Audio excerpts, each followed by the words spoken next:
Olá, bom demais ter você por aqui. A nova temporada do Dois Pontos estreia direto da Estação Ecológica na UFMG. Daqui a pouco eu te conto mais sobre o que a gente está fazendo aqui. Mas antes, vamos falar sobre o assunto de hoje. O Dois Pontos vai discutir os estatutos da família em tramitação no Congresso Nacional. Para alguns, família é o núcleo formado a partir da união entre um homem e uma mulher. Para outros, família vai além disso. É o núcleo formado por pessoas ligadas por laços sanguíneos, mas também por laços de amor e afeto. E você, hein, o que pensa? No programa de hoje vamos discutir o Estatuto da Família, ou os Estatutos da Família em tramitação no Congresso Nacional. É mais de um, viu? E ainda vamos falar sobre os direitos que estão por trás desse estatuto. Fique com a gente, o Dois Pontos já começou. Brazil not as a regional power, but as a global power. A democracia se fala a verdade. Habemos Papa.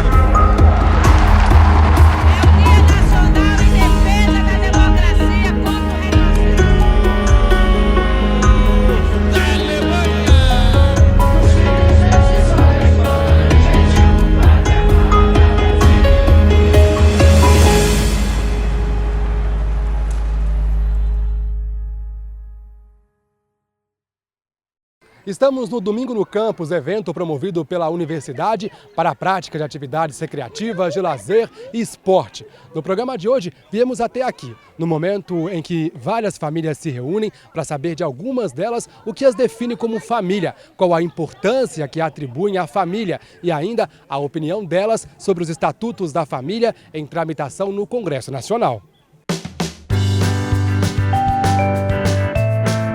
É uma referência, né? E isso contribui para que todos tenham um espaço mesmo, né, na sociedade. Acho que é fundamental, acho que não, é essencial, não tem como dizer uma importância, é tudo que eu tenho. São as minhas filhas, o meu marido. Tudo que a gente faz assim, é dedicado à família, né? Praticamente a gente não tem mais uma vida sozinho, né? A família é a principal entidade nossa, né? Como se resume a nossa vida. A família é a base de tudo, né? Família é tudo, né? A base sólida, né? Para personalidade, para tudo na vida, né? A família é a base, eu acho, da vida da gente, assim. É o porto seguro, são os melhores amigos que a gente tem. Então eu acho que a família é fundamental e minha vida ficou muito mais completa depois que eu tive meus filhos, depois que eu me casei. Eu acho que é um lugar para a gente realizar nossos sonhos, realizar nossos anseios, crescer, ser feliz. É um projeto de vida, né, meu e da Flávia, são os laços sanguíneos com os filhos e é o amor, né? Eu acho que o amor é que une a família, né? Eu acho que família é estrutura, emocional, é uma bússola mesmo para a vida. É poder enfrentar os desafios, inclusive o desafio de ser diferente, né?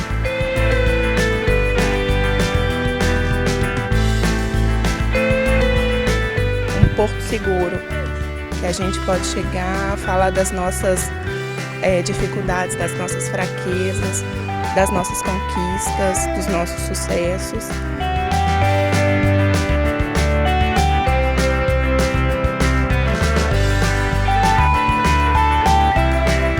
As pessoas estão mais acostumadas com um certo tipo de núcleo familiar, né? E o núcleo familiar tradicional, né? Um homem, uma mulher. E quando a gente não tem esse núcleo tradicional, os desafios são bem maiores para aquele núcleo dentro da sociedade, em função dos preconceitos, em função mesmo da falta de maiores orientações sobre o impacto que um núcleo familiar diferente vai ter na criação das crianças. Família são pessoas que se respeitam e se amam, independente de raça, questões sociais, questões sexuais. São pessoas que se amam, se respeitam e querem crescer juntas. Às vezes até um amigo que chega próximo, ele vai ficando e ele vai se tornando parte também. Em primeiro lugar é que a família dê muito amor, né, e que seja um bom exemplo. E na minha opinião, o ideal mesmo é que seja a família tradicional.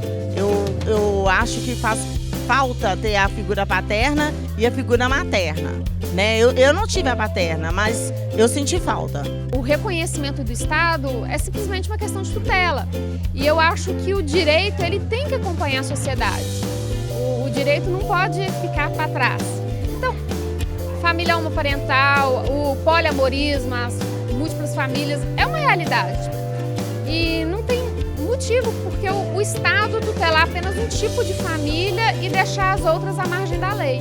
Então eu acho que deveria abarcar os diversos tipos de família. As pessoas que se amam, se juntem e vivam como quiserem, porque isso também é família. A família a gente escolhe. Tem uma família que a gente nasce, né, que a gente não escolhe, a gente nasceu ali. Mas depois, quando você vai formar uma outra família, você escolhe. Então você escolhe um homem, uma mulher, quem você quiser. Não tenho nada contra, mas é importante, né, ter uma base de referência, tanto masculina ou feminina na família, né? Uma pessoa com um padrinho, com um contato maior para ter referência, né, daí, ou uma tia. Sem preconceito, mais de 2 pessoas já formou a família. E casais do mesmo sexo, eu acho que tem que ter o direito, sim, de criar,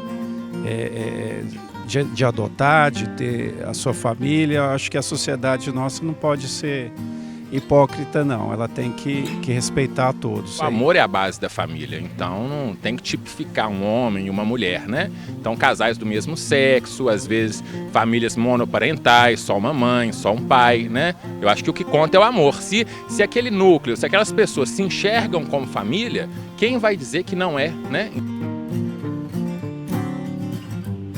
Muito bom saber das pessoas aqui no Domingo no Campus, a opinião delas sobre família e também ver algumas dessas famílias se mostrando na tela da TV UFMG. Mas discutir esse tema não é só no domingo não, é sempre. E agora a gente então vai para o estúdio da TV UFMG. Lá eu vou continuar o bate-papo sobre estatutos da família e também sobre outros assuntos relacionados ao tema com os nossos convidados.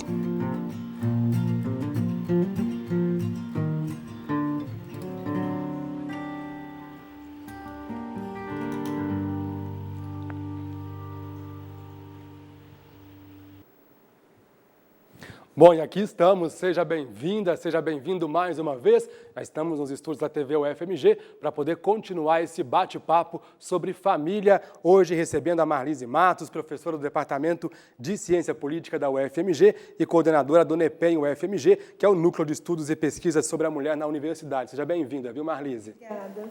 Estamos recebendo também o João Batista de Oliveira Cândido, vice-presidente da Comissão Científica do IBDFAM, o Instituto Brasileiro de Direito de Família. Bem-vindo, João Batista. Obrigado. Estamos recebendo também a Juliana Vieira Lobato, presidente da Comissão de Direito de Família da OAB Minas Gerais. Seja bem-vinda, Juliana. Obrigada. Bom, minha primeira pergunta é saber qual a necessidade de um estatuto para as famílias no Brasil. As famílias brasileiras, de fato, precisam de um estatuto ou de estatutos? O que vocês pensam? Então, por favor. Gente, eu particularmente, eu acho que até na própria entrevista aí a gente viu uma entrevistada falando da importância da legislação acompanhar a dinâmica das mudanças que a sociedade vive, né? E ninguém pode ficar desprotegido em relação à lei, né? Porque a gente precisa ter as estruturas configuradas nas dinâmicas da própria sociedade, mas a legislação, né, os nossos códigos, a nossa normatividade social, ela precisa acompanhar isso para garantir de maneira assim, indiscutível que todos estão cobertos diante da própria lei e estão aí nessa condição de serem reconhecidos na sua integralidade de direitos, né? Então, eu acho que os estatutos eles têm esse papel, né, de regular, né, formalizar, né, no preto e no branco, sem nenhuma dúvida, a importância de que essas pessoas têm direitos e direitos que são consagrados de maneira indistinta para todo mundo, né? João. Olha, eu acho o seguinte, quanto menos Estado na vida da pessoa, melhor. Mas como disse a professora, não dá, evidentemente, para você deixar de atender às demandas sociais de uma forma geral. A gente tem no direito uma questão que é fundamental. A lei ela vem sempre a reboque do fato social. Na medida que a sociedade vai se desenvolvendo e da forma como ela se desenvolve, é que então o Estado intervém quando há necessidade de funcionar como um amortecedor para proteger as pessoas e as famílias. Nós estamos, nesse momento, vivendo uma situação que, no meu pensar, não necessita dessa intervenção, pelo menos no sentido em que ela está sendo colocada.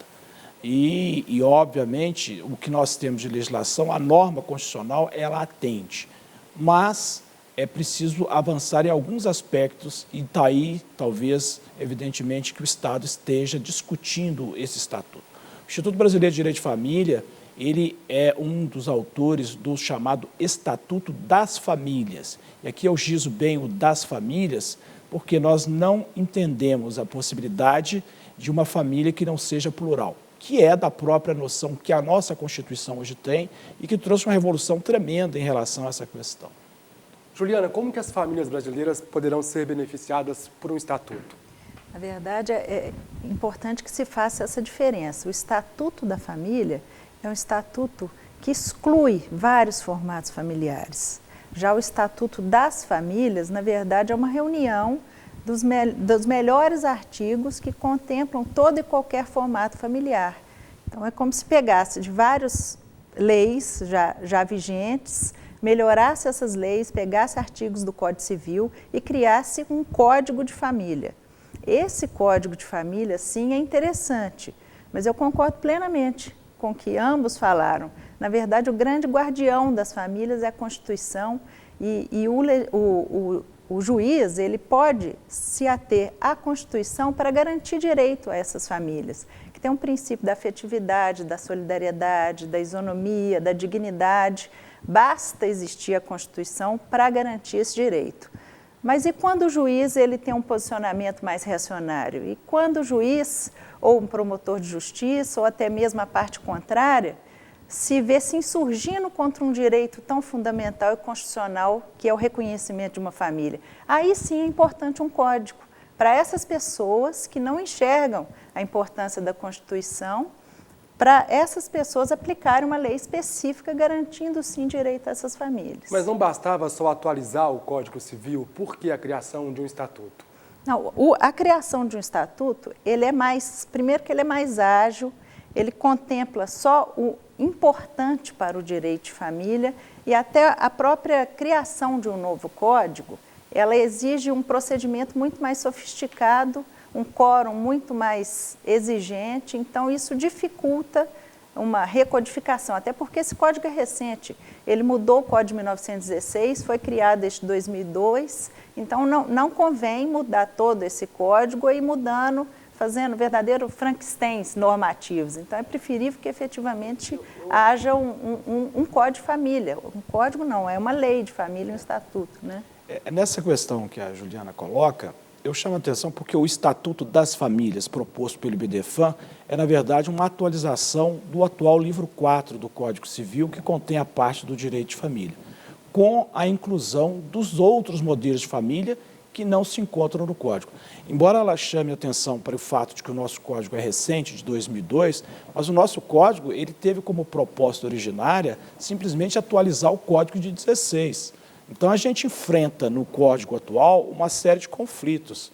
Por quê? Porque ele foi pautado na ideia do período oitocentista ainda. Então, os conflitos são evidentes. Um exemplo simples, união estável, que hoje já não gera a polêmica que causava há alguns anos atrás.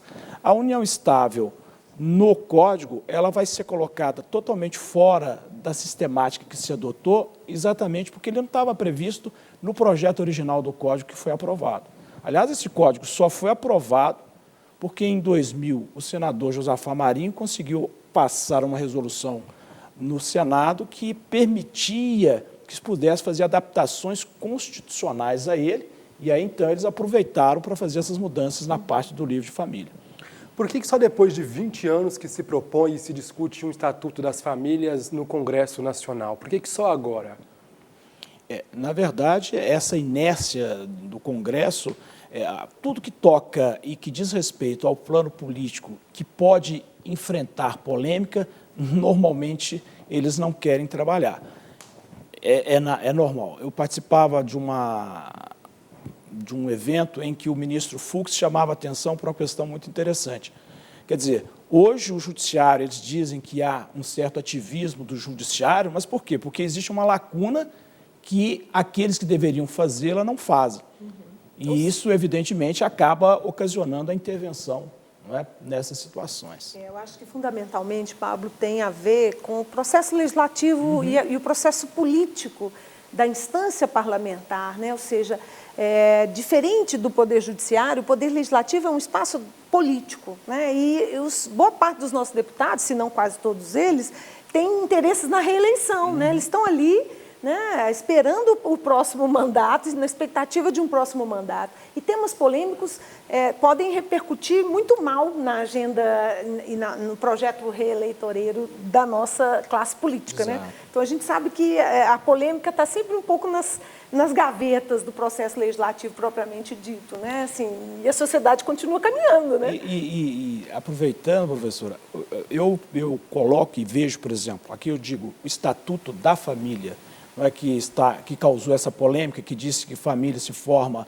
através do homem e da mulher, ele também é utilizado no plano político como meio e modo de visibilidade política. Ou seja, então é muito mais uma proposta que traz visibilidade política, óbvio, tem todo um eleitorado próprio que se satisfaz com essa posição, e, evidentemente, acaba projetando situações como essa, que, na verdade, constituem um retrocesso social. Só para que o pessoal de casa entenda, são 2 estatutos, né? A gente sempre enfatiza o Estatuto da Família, do deputado Anderson Ferreira, que é aquele polêmico, mas existem 2 estatutos tramitando, um no Senado e um na Câmara, não é isso? Exatamente. E qual que é a diferença entre um e outro? A diferença é brutal, porque, como eu disse, o estatuto da Lidice, que está lá no Senado, o projeto dela, que foi encaminhado pelo próprio IBDFAN, ele trabalha a família como um todo, dentro do contexto da sua pluralidade, e tem por proposta atualizar, aí sim, o livro 4 do Código Civil, na parte que trata de família, inserindo ali todos os modelos de família e trazendo uma série de questões que nós hoje vivemos. Já o chamado Estatuto de Família tem uma intenção específica, que é efetivamente buscar para aquelas pessoas dizer que família só se forma através do casamento e da união estável entre o homem e a mulher. E o absurdo vai além, porque ele diz assim, porque ele diz e permite também que se reconheça aquelas entidades formadas pelos pais e, evidentemente, os seus descendentes. Então, aí se enquadra nesse contexto. Quando a gente começa a analisar, e são tantas as questões nesse aspecto, a gente pode fazer uma pergunta simples. Quer dizer, então, que um avô vivendo com neto não é família? Porque não são pais. Uma mulher sozinha com seu filho não é uma família? Então, são vários efeitos que eles colocam dentro desse contexto. Um tio que esteja cuidando de sobrinhos não é família, então não tem proteção, porque nós só vamos proteger aquela que é casamento, de homem e mulher na união estável e no plano do casamento. Eu quero falar depois sobre esses direitos violados a partir desse artigo, esse segundo artigo do Estatuto proposto pelo Anderson Ferreira, mas antes quero saber uma coisa. Tirando este artigo, como que vocês avaliam este estatuto ou os outros estatutos? É um estatuto bom ou não? Precisa também mudar para além desta polêmica? O que vocês pensam, Marlise? Olha, eu conheci, né, o projeto do Instituto do IBDFAN, que foi proposto aí como projeto de lei pela senadora Lídice da Mata, e acho que aquele texto, ele é um texto que incorpora, né, muitas das dinâmicas e das vivências e das experiências que são o cotidiano hoje da realidade familiar brasileira, ou seja, é um estatuto que respeita essa pluralidade, né, que reconhece, né, a inclusão cidadã desses formatos novos e reinventados, né. Eu lá escrevi em 1998 uma tese de doutorado sobre reinvenções de vínculo amoroso, chamando já atenção para isso, ou seja, a sociedade dinamicamente, como sempre foi na história, né? A criação da família nuclear burguesa patriarcal é datada historicamente. Ela não nasce desde que nasce Adão e Eva, sabe? Isso está na ordem lá mítica religiosa, mas a vida como ela é, a vida histórica, a vida humana comezinha de todos nós, ela é dinâmica e as famílias vão se alterando, né? Então, assim, o estatuto ele é necessário porque ele realmente dá o reconhecimento legal, formal e social, né, político e social e legal, é uma experiência real, que é a vida cotidiana das pessoas hoje, né? Eu não vejo motivos de ter um problema aí, né? Querem acrescentar alguma coisa? Na verdade, eu concordo plenamente com o que ela falou e é sempre bom lembrar que esse é o Estatuto das Famílias. Já o Estatuto da Família, eu enxergo exatamente isso.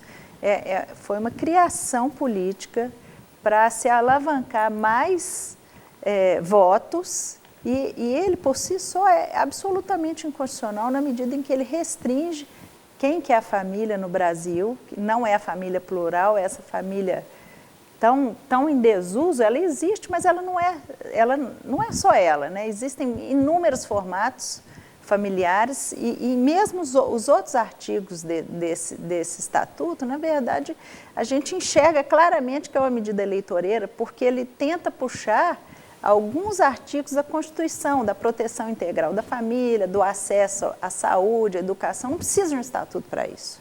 Então, observa-se claramente na leitura completa desse Estatuto da Família que o objetivo mesmo é de exclusão de formatos familiares. O resto não tem a menor relevância porque já tem a previsão na Constituição. Se nós fôssemos, inclusive, analisar apenas e tão somente a estrutura do Estatuto da Família, eu diria, tirando a inconstitucionalidade, que já é patente desse artigo que trata de uma mulher, ele tem a intenção de dar contornos ao que o artigo 226 da Constituição diz, que a família é a base da sociedade e tem especial proteção do Estado. Então, a intenção seria, com esse estatuto, de desenvolver as políticas de proteção do Estado em relação a essa família.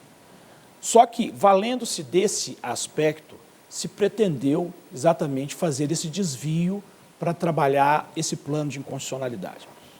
Se nós fôssemos analisar no plano da constitucionalidade, nós vamos ver que aquelas políticas públicas que se colocam lá no texto, como, por exemplo, a criação do Conselho de Família, ótimo, uma boa ideia. A questão relativa, por exemplo, à educação sobre a família. E qual vai ser a educação que nós vamos fazer sobre a família?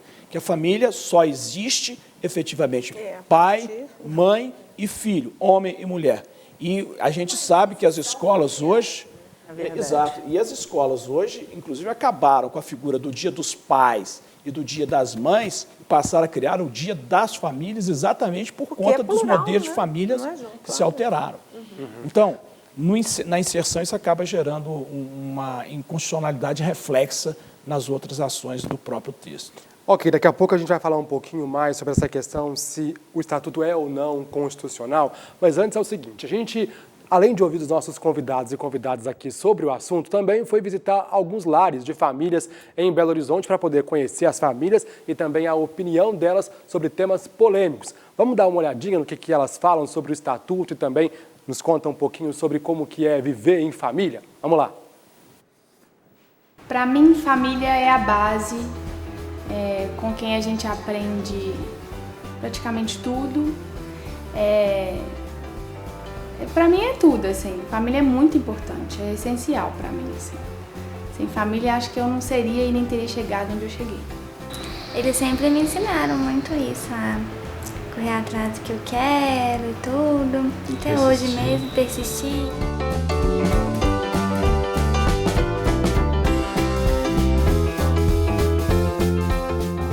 Graças a Deus, nossa família é muito tranquila, sabe? Muito gostoso de conviver. Não só nós quatro aqui, mas nós gostamos muito também de estar com nossos parentes, nossos amigos, né, Tânia? Então, primos. Então, assim, a gente tem uma gama de amigos e parentes que faz parte. E nossa família é isso aqui, esse quarteto aqui que se gosta muito e se ama muito. Não existe modelo de família. Existe um amor que une um grupo de pessoas e que ali se constitui uma família. O que nos une? De forma alguma a gente falou que é a figura de um pai e a figura de uma mãe. A gente falou, é o amor, o companheirismo e a alegria. E esses valores e esses sentimentos podem ser criados em qualquer família. Eu mesma conheço a avó que criou neto, e aí às vezes outro filho foi criado pela mãe, e o que a avó criou é uma pessoa melhor, entendeu? Porque às vezes deu mais carinho, deu mais atenção, deu mais tudo. Então, assim, eu acho que o importante é estar junto ali. É cuidar, é ensinar, sabe? Não importa quem vai criar. 2 homens com adotar um filho, 2 mulheres adotar um filho. Acho que isso aí acho também o tempo, só o tempo que vai dar um ajuste nesse negócio aí, para a sociedade entender melhor isso aí. Porque, igual a minha filha falou, nós somos todos seres humanos, então acho que o amor tem que imperar na sociedade, inclusive.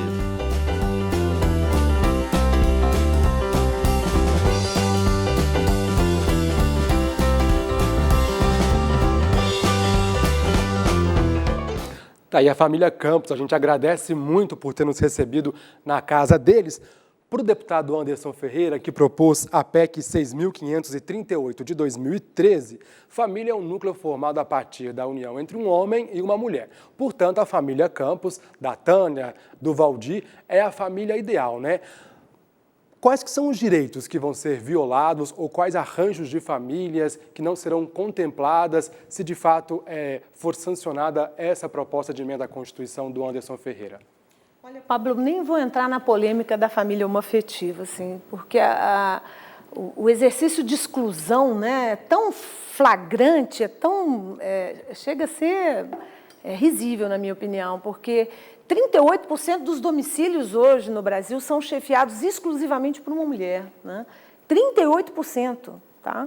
Nós não estamos falando de uma coisa residual da sociedade brasileira, não. Nós estamos falando de um conjunto enorme de municípios brasileiros que tem à frente única e exclusivamente a mulher como a figura de provimento daquele domicílio. E esse domicílio, se essa mulher tem filhos, e muitas delas, a imensa maioria, eu diria, tem filhos, elas não serão reconhecidas como família? Assim, as políticas do Estado não vão alcançar essas mulheres?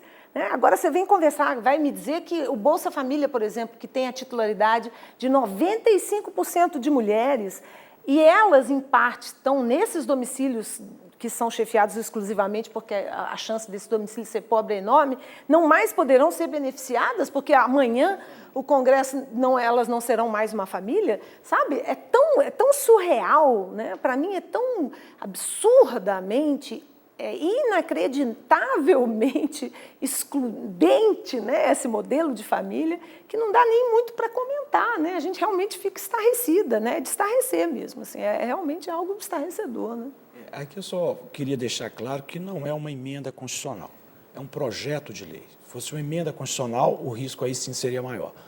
Como projeto de lei, seguramente ele vai ser apontado nesses aspectos como inconstitucional.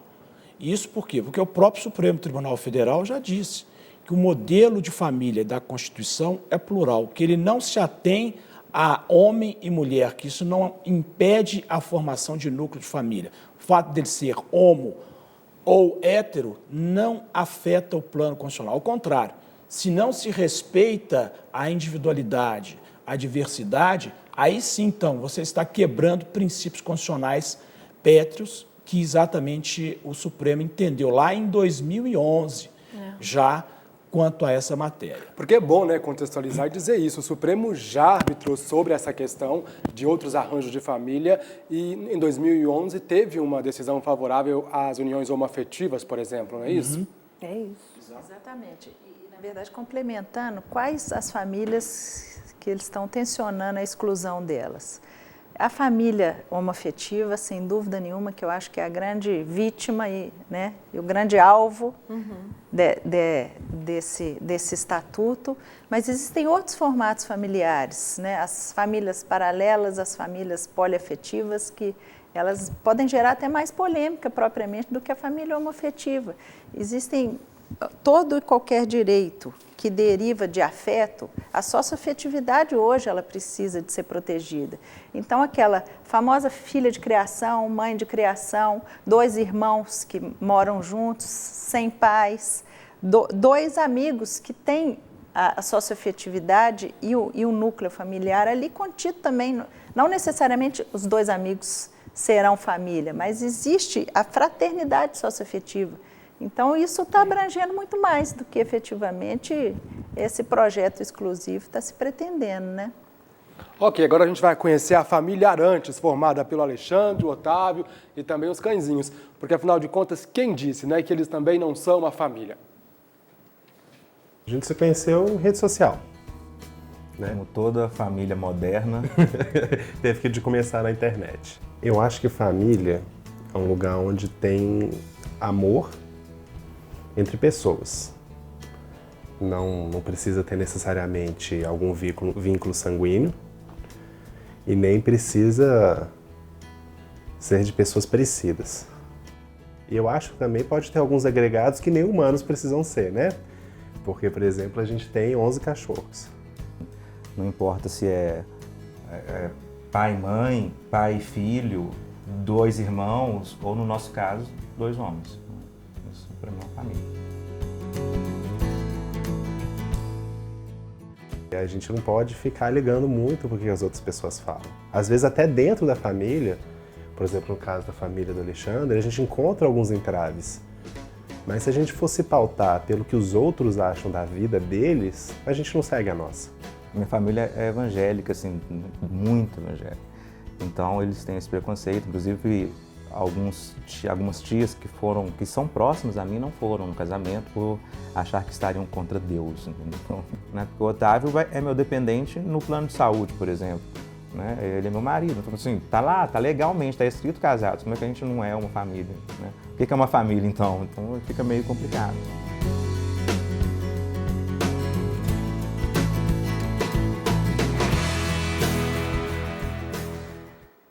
Obrigado à família Arantes por ter nos recebido. A quem interessa, Marlise, que o Estatuto da Família proposto pelo Anderson Ferreira passe pela Câmara, vá ao Senado e depois a sanção?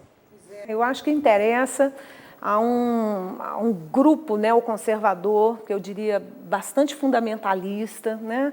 A gente está vivendo um momento no Brasil, acho que muito triste nesse sentido, né? De que nós temos aí o período mais longevo da democracia brasileira, o maior tempo contínuo de democracia que a gente conseguiu construir nesse país, isso é importante lembrar, né? E com avanços dessa magnitude, né, de ampliar direitos, de incluir, né, pessoas. Hoje até se discute, se poderia discutir a questão dos direitos dos animais, sabe? Assim, é uma questão que está posta, também está colocada, né? Então, assim, a quem interessa, né? Há determinados grupos religiosos que se fundamentam e se pautam ainda hoje por essa forma conservadora, né? Como nós comentamos aqui, retrógrada, de enxergar o núcleo das famílias, né, como uma coisa entre um homem e uma mulher. Eu não consigo enxergar de onde mais poderá partir, né? Eu imagino também que pode ser, para ser bem rápido, um outro aspecto que eu fiquei pensando sobre isso, assim, é que a família, esse núcleo patriarcal, tradicional, né, burguês, ele é muito funcional para o sistema capitalista de produção, né? Mas a gente, às vezes, sabe também que as famílias homoafetivas não se distanciam tanto dessa lógica, né? Porque elas também são 2 lutando para a sobrevivência, recebendo um salário. Então, assim, mesmo refletindo por esse aspecto da funcionalidade do sistema econômico, a questão que me vem não é outra, não é de outra natureza, é religiosa, né? É uma tentativa de reencantar uma sociedade que já não é organizada por esse valor, dessa forma. Isso não quer dizer que as pessoas não tenham a sua espiritualidade, quer dizer que elas não são filiadas a uma determinada, né, denominação religiosa, pura e simplesmente. E a gente vê aí a discriminação explícita, né, no próprio depoimento. Está aí claramente afirmado pela pessoa que vive a experiência como essas religiões são religiões que estão excluindo pessoas, né? Aliás, o fundamentalismo no mundo hoje tem sido um grande problema. E ele, aqui no Brasil, tem se apresentado. Esse projeto é uma forma que mostra claramente por uma tendência, que é o que nós estamos assistindo no mundo político brasileiro hoje, infelizmente, né, em que os interesses da nação mesmo não estão sendo considerados, simplesmente porque grupos que têm domínio dentro da Câmara se mantêm em detrimento, evidentemente, dos interesses da própria sociedade como um todo. Então, você tem lá a bancada religiosa, a bancada com poderes, evidentemente, de mudança. Então, quem tem poder e quem não tem poder para alterar, não é, uma circunstância ou transformar a pedra em ser branca ou ser preta dentro do contexto. E não é assim que se funciona e é assim que não deve funcionar nessa questão. Essa questão do casamento, é bom se diga, ele é reconhecido hoje. Há uma resolução do Conselho Nacional de Justiça que autoriza a realização de casamento civil de pessoas do mesmo sexo. Então, existem já milhares de brasileiros casados civilmente com todos os direitos. Então, quer dizer que eles vão deixar de ter os direitos? Isso não existe. Como que você avalia essa influência da religiosidade na proposição de leis, Juliana? Na verdade, o que acontece? A religiosidade, isso para mim não pode nem ser considerada a religião real, esse Deus, que o Deus verdadeiro, sem entrar na especificidade de cada religião, é um Deus inclusivo, é um Deus que dos 10 mandamentos, a pessoa, na verdade, ela tem que, se ela seguir esses 10 mandamentos, cuidar da própria vida, ela vai aceitar todo e qualquer formato de família. E por que isso é importante, na verdade? Por que isso é importante? Reconhecer o direito de família para todo e qualquer formato derivado do afeto. Porque daí vem pensão alimentícia, pensão previdenciária, direito à partilha, herança, guarda, convivência familiar. É isso tudo, não é apenas o status de família. São os direitos de família decorrentes disso tudo. E simplesmente uma bancada evangélica, eu tenho até um certo receio de atribuir a todo e qualquer evangélico esse tipo de preconceito. Não são todos, não são todos. Mas essas pessoas que estão defendendo isso aqui, elas estão mais afastadas de Deus que qualquer um. Dos preceitos religiosos reais, ele é inclusivo. Isso para mim é inquisitório, isso me ofende, me aflige, me assusta. É altamente inquisitório. Essa intervenção, ela sempre acontece no plano histórico. Aqui no Brasil, por exemplo, a Igreja Católica sempre colocou que o divórcio iria acabar com a família brasileira. Nós vimos que não acabou e nós tivemos no início, para aprovação do divórcio, não é, um critério de divórcio brasileiro, que a pessoa podia divorciar uma única e só vez, porque aí nós atendemos aqueles que estão divorciados, formaram nova família e agora vão resolver. É lógico que isso não prevalece mais graças a, ainda tinha que atribuir a culpa a um cônjuge pelo fim da separação. Né? Então essas questões deixaram de existir. Que é possível o divórcio. E é óbvio que isso era a intervenção, força da igreja, no caso da Igreja Católica na época. Não é? E Pablo, assim, eu diria, né, pegando esse gancho da Juliana, assim, de que religiosidade nós estamos falando, né? Que sim, ok, talvez todas as denominações evangélicas não estejam fechadas com essa proposta desse estatuto, mas na medida que se omitem, sabe, num momento como esse, na medida em que não se apresentam, não vão publicamente repudiar a iniciativa de um projeto de lei como esse, você me desculpa, né, elas estão reforçando, né? Então, assim, fazer isso que nós estamos fazendo aqui, vir a público, a esfera pública, o espaço público, a mídia, de forma transparente, aberta para um debate que tem que ser feito, e a sociedade inteira, a gente está vendo aonde a gente vai, eu não consigo encontrar, Pablo, pessoas que defendam esse projeto de lei, né? Então, de fato, e ele vai de encontro a um outro princípio constitucional super importante, que é esse da laicidade do Estado, né? O Estado brasileiro não pode defender professar uma religião, porque senão ela deixa à desproteção todas as outras denominações religiosas. Então, isso é arriscado, né? Você coloca sob suspeita, né? Quando você vai tramitando, e o que eu acho grave é tramitar na Comissão de Constituição e Justiça, né? 30 votos, né? E ali, assim, você vê que a coisa não está tendo ressonância de repudiar o projeto de lei dentro do Congresso. Isso é muito grave, eu acho grave. Tem a função própria, técnica, que deveria ter, tem essencialmente de natureza política. É um julgamento de mérito político, não é um julgamento de mérito técnico da Constituição propriamente. Então, realmente, é lamentável, eu acho muito triste. Agora, mas o fato é que essa proposta do deputado Anderson Ferreira de um estatuto que exclui outras famílias acaba encontrando apoio em boa parte da população. Por que isso acontece? Falta informação, educação, você colocar no lugar do outro? Eu acho que falta informação, acho que falta discussão do tema, da colocação do tema e, obviamente, também a questão dos interesses políticos que são dirigidos no plano midiático, muitas vezes também. Essa é uma questão que não se pode furtar, porque há interesses por detrás dessas questões, não só no plano político, mas de uma forma geral.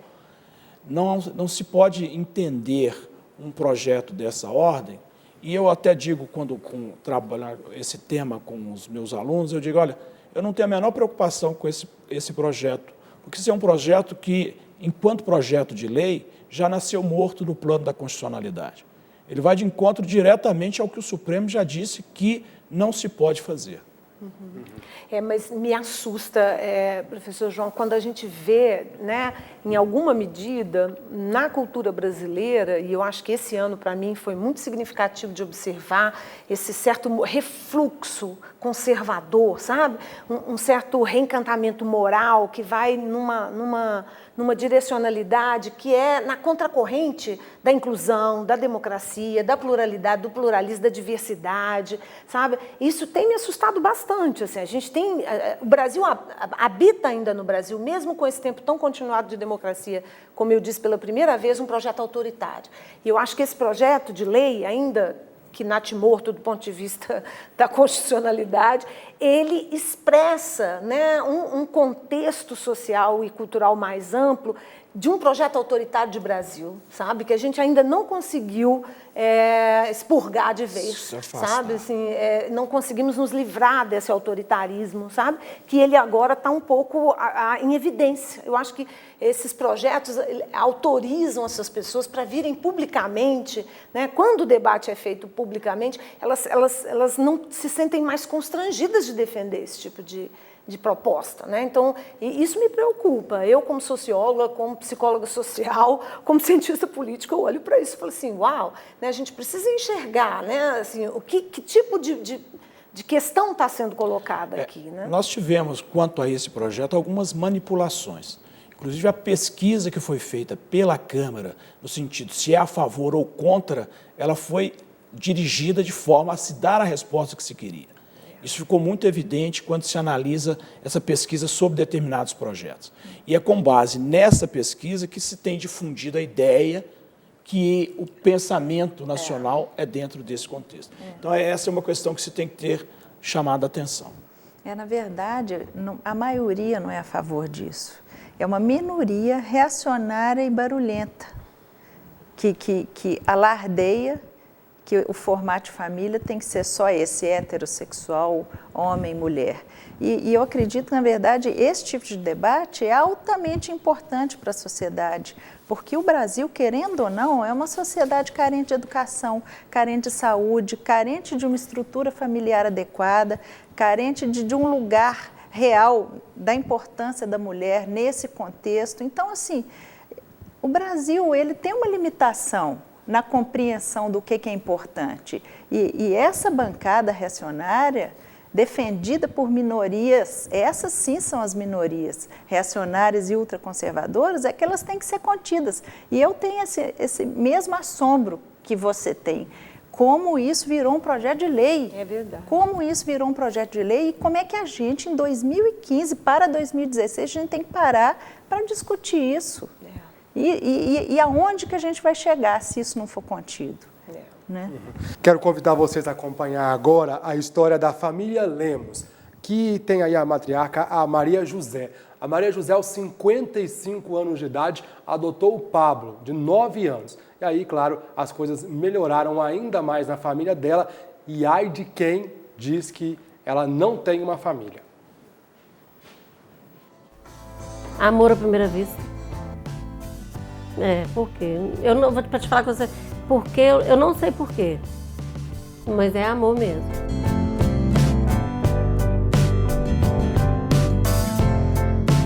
Quando foi para mim poder, primeiro eu fiz o apadrinhamento e tudo, quando eles me ligaram e me perguntaram se eu queria pegar a guarda dele, eu chamei todos os meus irmãos e falei, ó, vou pegar o Pablo e vou adotar ele. Pablo não veio, a minha irmã não adotou o Pablo. A família Lemos toda adotou o Pablo. E o Pablo nos ensinou, o Pablo trouxe um grande ensinamento para nós. O Pablo fez uma coisa que a gente não tinha um hábito de fazer na minha casa. Eu, ela e meu irmão. Meu irmão foi no quarto, eu no meu quarto, ela aqui.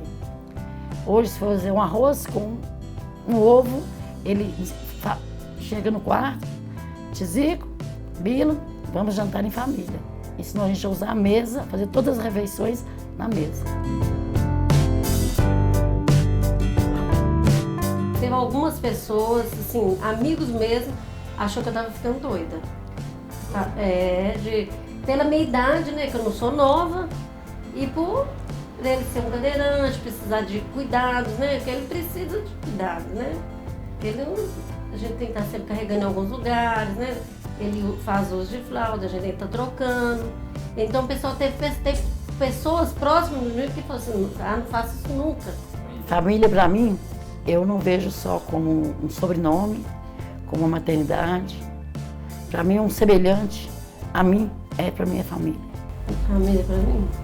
É isso aí, ó. Isso aqui, ó. Família para mim.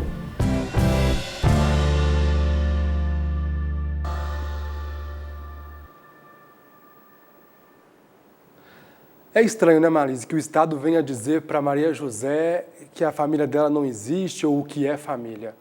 Não é estranho, é ridículo, né, gente? Vamos combinar, né? Assim, é de outro planeta, né? Como é que você pode, né, em sã consciência, dormir, deitar a cabeça num travesseiro e dizer que uma história bacana como essa, isso aqui não é uma estrutura familiar, né? Assim, em nome do quê, né? De que princípio cristão, de que princípio religioso, né? Então, assim, realmente é muito lamentável, mas aqui eu acho que eu queria lembrar, assim, a estrutura da família, como todo mundo já disse, nos vários depoimentos, aqui também a gente já comentou, tem fundamentalmente a ver com o quê? Cuidado, né? Ou seja, a família tem que ser capaz de prover aquilo que é necessário. Você vê que nessa condição adversa dessa criança, provavelmente uma criança que tinha tudo para ficar, né, institucionalizada, largada à sua própria sorte, porque com todas essas dificuldades, ter uma pessoa que a cuide, né, que a acolha, que a trate bem, e ter reciprocidade, né, esse menino trazer coisas bacanas também para essa família. Então, o afeto aí, como outro exemplo mais óbvio de que essa família é família, né? Está tudo aí dito, apresentado com todas as letras, né? Assim, e é uma pena, a gente devia botar todas essas famílias lá na audiência, no plenário dessa Câmara, sabe? Para que esses caras enxerguem, olha, a realidade é essa aqui, sabe? Vamos olhar para o mundo como ele é, né? Não esse mundinho aí do umbigo, né? Professor, estamos falando para quando a aprovação desses estatutos? Porque existe um longo caminho, né, que eles têm que passar, tramitar na Câmara, no Senado, até chegar à presidenta Dilma. Olha, eu imagino que isso aí é uma questão toda de ordem política. Nós estamos num momento de instabilidade política que não nos permite hoje avaliar, não é, quando e a quando esse projeto seria colocado em votação e se de fato ele seria aprovado.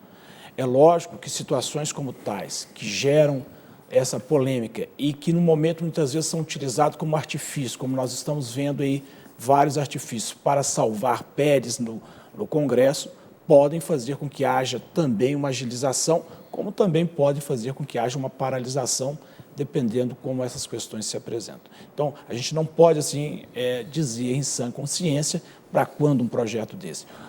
Por parte do IBDFAN, o projeto que ele apresentou, ele tem feito uma série de intervenções no sentido do Congresso para se criar o debate público, para se poder realmente discutir lá no Senado o Estatuto das Famílias, não esse estatuto que estamos aqui a criticar.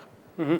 Existe algum exemplo fora do país de estatutos como esses, ou então da experiência de vocês, de como que os outros países, ou até bons exemplos ou maus exemplos dos outros países, como que encaram essa questão do conceito de família?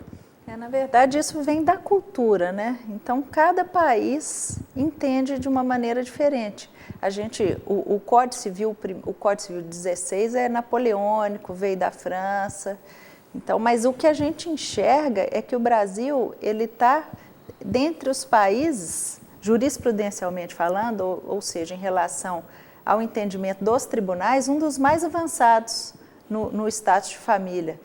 Na França, por exemplo, tem pouco tempo só que eles começaram a entender sobre o direito do casal homoafetivo lá, apesar de lá ser uma sociedade aparentemente aberta, né? Mas assim, a codificação desse direito e até mesmo o entendimento dos tribunais lá, ele veio com atraso se comparado ao Brasil, né? Então, realmente eu entendo que a jurisprudência brasileira tem ficado cada vez mais sensacional em relação a isso. E a questão do direito de família no Brasil, como ela chama a atenção, ele realmente tem avançado.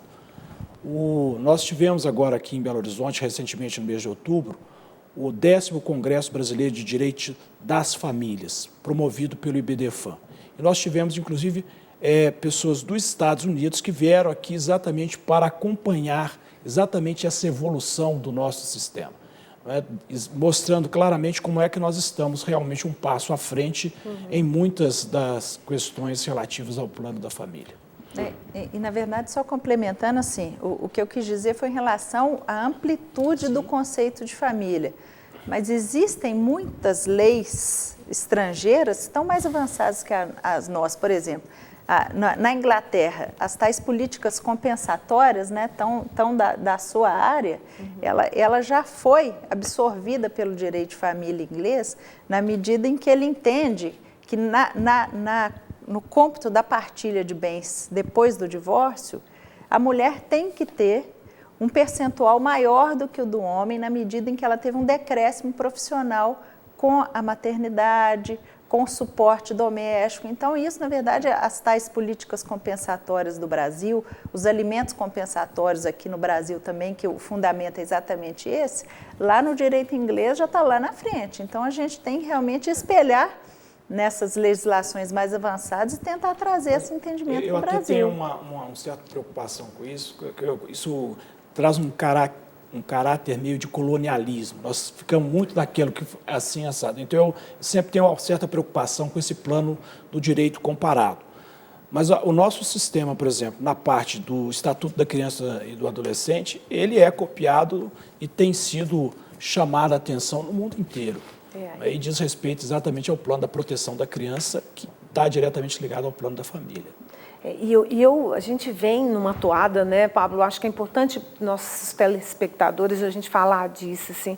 A gente comentou aqui, né, Juliana acabou de falar, de avanços, né, ou ainda de falta, né, de algumas omissões do Estado em relação a políticas para as mulheres, a ações do Estado em relação aos públicos de mulheres, mas nós temos aí uma legislação, né, um plano nacional que já está indo para a 4ª jornada de debates. A gente teve para criança e adolescente a criação do Estatuto da Criança e do Adolescente e agora estamos debatendo essa coisa das famílias, mas ao mesmo tempo em relação às mulheres a gente está vendo, assim, esse congresso, e eu queria chamar a atenção das pessoas para isso, tem colocado na sua agenda verdadeiras barbaridades em termos de retrocesso de direitos para crianças, para as mulheres, para os segmentos LGBT, sabe?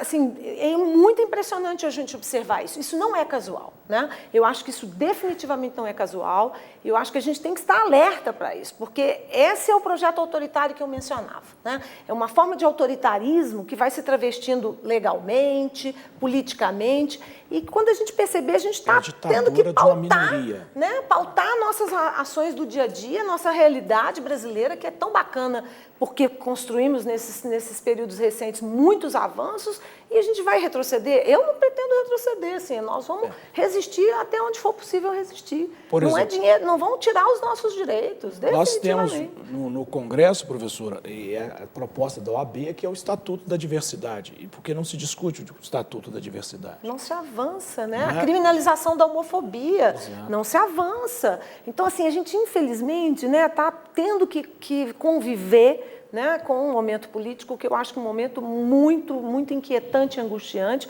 porque a gente está vendo uma orquestração de uma pauta muito conservadora. E aí, quando a gente fala, a sociedade é assim, igualmente conservadora, não é verdade, sabe, Pablo? Assim, a sociedade brasileira avançou e concordou, elegeu de maneira continuada nos últimos anos projetos de governo, projetos políticos, projetos que transformaram muitas questões e incluíram muitas pessoas numa agenda, de fato, de política governamental, né?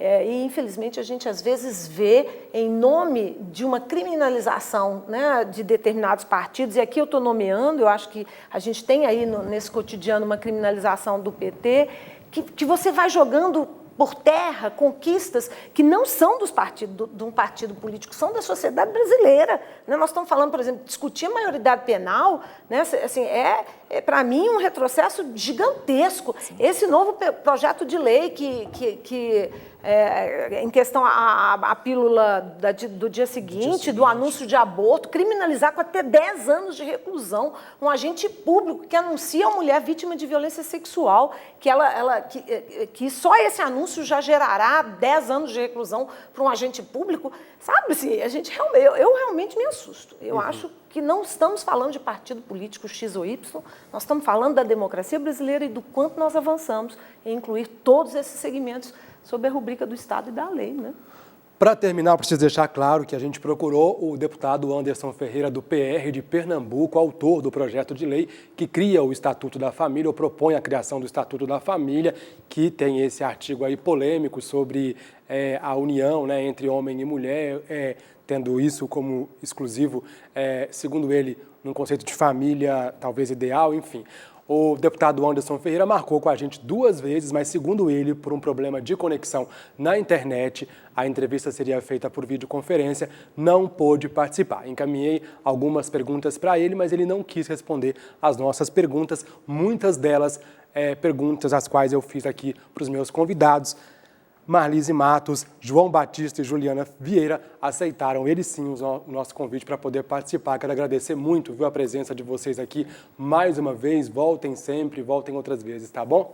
Obrigada. Prazer. Obrigado, foi um prazer. Bom, a gente encerra o programa de hoje com fotos de nossos internautas que enviaram para a gente pelas redes sociais, mostrando um pouco sobre a família deles. E também fotos tiradas durante o Domingo no Campus. Para você, um grande abraço e até a próxima.